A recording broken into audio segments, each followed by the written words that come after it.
Police प्रशासन के द्वारा तुम्हारे विरुद्ध एफआईआर दर्ज की गई है और यह एफआईआर एक प्रमाण है कि तुम गलत हो, कि दुर्योधन वह भी दे न सका, आशीष समाज का ले न सका, उल्टे हरि को बांधने चला, जो था असाध्य साधने चला।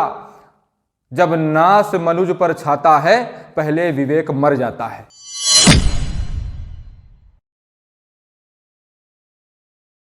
समाज को लूटकर अपनी झोली भरना नहीं चाहिए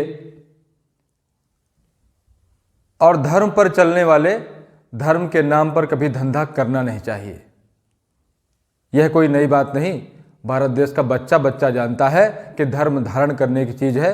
धर्म के नाम पर कभी समाज को लूटा और ठगा नहीं जाता और लूटा ठगा जाना भी नहीं चाहिए, क्योंकि धर्म समाज में सुख शांति की स्थापना के लिए है। और यही बात 2 माह पूर्व महाशंखनाथ शिविर जो आश्रम में लगा हुआ था, उसमें परम पूज्य परमहंस योगीराज शिव शक्ति पुत्र जी महाराज के द्वारा पंडोखर धाम के गुरु संत शर्मा को दी गई थी।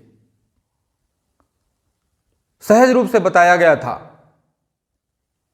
कि तुम्हारे पंडोखर धाम में समाज को ठगा और लूटा जा रहा है, तुम्हारे पंडोखर धाम में अनैतिक क्रियाएं चल रही हैं, उसे बंद कर दो, क्योंकि तुम हनुमान जी का नाम लेते हो और हनुमान जी का नाम लेकर के समाज को ठगना अच्छी बात नहीं। कहीं ना कहीं समाज की भावना आहत हो रही है, कहीं ना कहीं समाज का गरीब वर्ग, ऐसा व्यक्ति जिसके पास कोई सहारा नहीं, ऐसे लोगों को ठगा जा रहा है।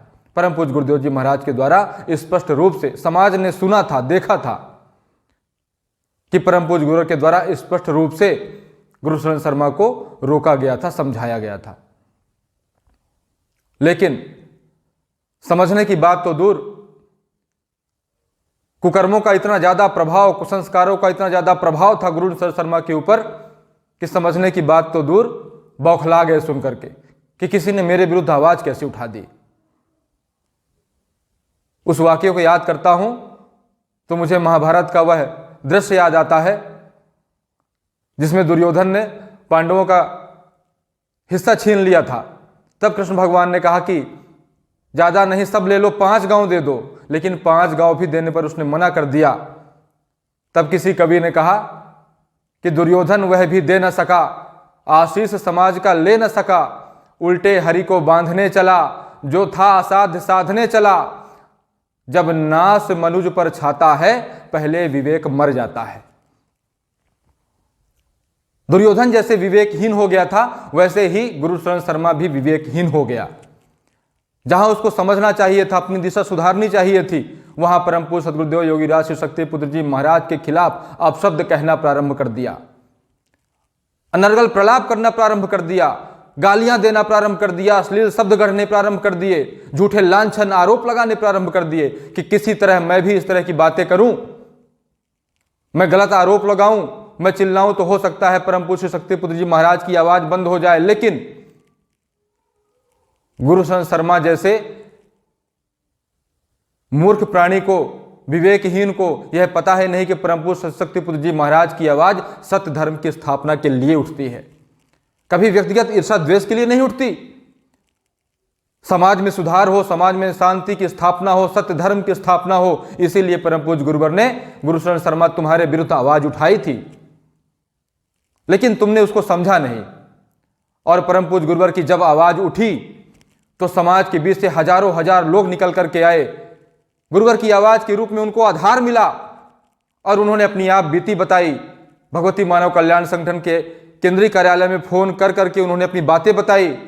पंजो शक्ति सिद्धाश्रम आ करके लोगों ने अपनी पर्ची गुरुवर के चरणों में रखी, दिखाया कि गुरुवर देखिए कैसे 11-11 हजार, 21-21 हजार की पर्चियां हमने कटाई हैं, कैसे हवन रामायण के नाम पर लाखों रुपए हमसे लिए गए, लेकिन हमें लाभ कुछ भी ना मिला। 2-2 साल, 3-3 साल बीत गए। इतने पुराने केस परम पूज्य गुरुवर को लोगों ने आकर के दिखाया, तुम्हारे जो आश्रम में जाकर के लोगों ने पैसा दिया था, लेकिन मुझे 1% भी किसी को लाभ प्राप्त नहीं हुआ। समाज की यह व्यथा थी, समाज कहीं ना कहीं बड़े पैमाने पर छला जा रहा था, इसीलिए गुरुवर ने आवाज उठाई थी और उन लोगों ने समय के साथ आकर के अपनी बातें प्रमाणित की। जो भगवती मानव कल्याण संगठन की यूट्यूब चैनल में वो सभी वीडियोस डाले गए हैं, समाज आज प्रमाण देख रहा है इसके बाद भी गुरुशरण शर्मा तुमने स्वयं में सुधार नहीं किया। प्रत्यक्ष को प्रमाण की आवश्यकता नहीं होती, प्रमाण सामने था, लेकिन तुम्हें समझ में बात नहीं आई। तुम्हारा विवेक मर चुका, कुकर्मों का इतना अभ्यास हो गया कि सत्कर्मों की तरफ तुम्हारा दिमाग ही नहीं गया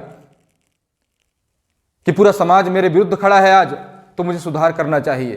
तुमने उल्टी गालियां देना शुरू कर दी। परम पूज्य गुरुवर के लिए न जाने क्या क्या बातें तुमने कही, और गुरुवर यही दिखाना चाहते थे कि धर्म की गद्दी पर बैठे हुए लोग आखिर में हैं कैसे।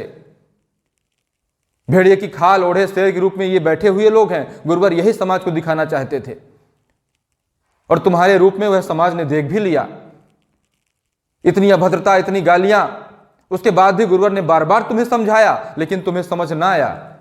लेकिन गुरुवर के शिष्यों को सहन ना हुआ, समाज के लोगों को सहन ना हुआ, और तुम्हारे विरुद्ध उन्होंने कानून के पास जाकर के शासन प्रशासन को ज्ञापन सौंपा कि एक तो मगरमच्छ की भांति यह आदमी समाज को लूट रहा है, ठग रहा है, निगल रहा है, और उल्टे अगर किसी योगी ऋषि के द्वारा उसके विरुद्ध आवाज उठाई जा रही है तो उनके विरुद्ध उसके द्वारा गालियां दी जा रही हैं।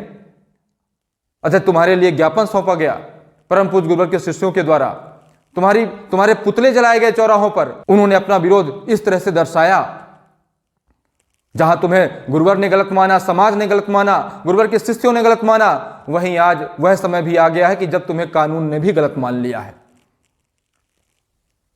कानून की नजरों में भी तुम गलत साबित हो गए हो। इन 3 महीने की यात्रा में तुमने कई बार जान से मारने की धमकियां दी, कई बार तुमने अश्लील गालियां दी, कई बार तुमने झूठे आरोप लगाए, हद पार जाकर के तुमने अपमान किया।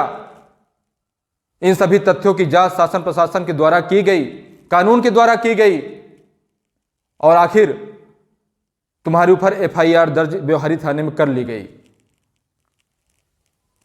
पूरे जांच पड़ताल करने के बाद, एक एक तथ्यों को देखने के बाद पुलिस प्रशासन के द्वारा तुम्हारे विरुद्ध एफआईआर दर्ज की गई है, और यह एफआईआर एक प्रमाण है कि तुम गलत हो। आज उस एफआईआर की यह प्रति भी आज मेरे हाथ में है, और आने वाले कल में पूरा समाज देखेगा कि किस प्रकार तुमने गलत किया था, जिसका तुम्हें दंड समाज के बीच आज मिल रहा है। देखते हैं आगे अब तुम क्या करते हो। कानून से भी लड़ाई करना कि नहीं, मैं गलत नहीं हूं, मैं ऐसा ही करता रहूंगा, क्योंकि तुम्हारे पास बुद्धि नाम की चीज तो है नहीं। और एफआईआर एक पड़ाव है, अंत तो बड़ा भयावह होगा, क्योंकि जिस प्रकार के अपराध तुम्हारे द्वारा किए गए हैं वह सामान्य अपराध नहीं है। इस बात को हमेशा याद रखना कि परम पूज्य सद्गुरुदेव जी महाराज ने किसी व्यक्तिगत ईर्षा द्वेष से ग्रसित होकर के तुम्हारे विरुद्ध आवाज नहीं उठाई थी, केवल समाज हित के लिए आवाज उठाई थी। पिछले दिनों तुमने क्या कहा था कि हे श्री शक्ति पुत्र जी महाराज, अगर आप में तब बल की शक्ति है तो ऐसा कर दीजिए कि मेरा मुंह टेढ़ा हो जाए। तो परम पूज्य सद्गुरुदेव जी महाराज के द्वारा तुम जैसों का मुंह टेढ़ा करना कोई बड़ी बात नहीं है। तुमने कहा था लकवा मार जाए मेरे मुंह को, कोई बड़ी बात नहीं है, लेकिन गुरुवर ने कहा है कि तुम्हारे मुंह को भी लकवा अगर मार जाएगा, तुम्हारा मुंह टेढ़ा हो भी जाए, तो तुम्हारे जैसे जो सैकड़ों सैकड़ों लोग अभी और बैठे हुए हैं धर्म का शोषण करने वाले, उनका क्या होगा, उनमें सुधार कैसे होगा? तुम्हारा मुंह भर टेढ़ा हो जाने से नहीं होगा। गुरुवर ने कहा मैं कर्म के रास्ते पर बढ़ करके समाज में सद्धर्म की स्थापना करूंगा। अतः यह कानून का रास्ता जो हमने तय किया है, यह वही कर्म का रास्ता है, ताकि एक समाज में उदाहरण समाज के बीच स्थापित हो, और आने वाले जो तुम्हारे जैसे और लोग हैं कम से कम उनमें सुधार हो या उनकी दुकानें बंद हों। वह रास्ता समाज के बीच स्थापित किया जा रहा है, समाज को जागृत किया जा रहा है कि समाज भी जागृत हो। ये सारी प्रक्रियाएं उसी सत्य धर्म की स्थापना का हिस्सा है। इतना याद रखना कि सत्य के रास्ते पर देर है लेकिन अंधेर नहीं है। असत्य कितना भी उत्पात मचा ले, कितना भी बिलबिला ले, कितना भी अपशब्द बोल ले, लेकिन असत्य का अंत एक ना एक दिन निश्चित रूप से होता है।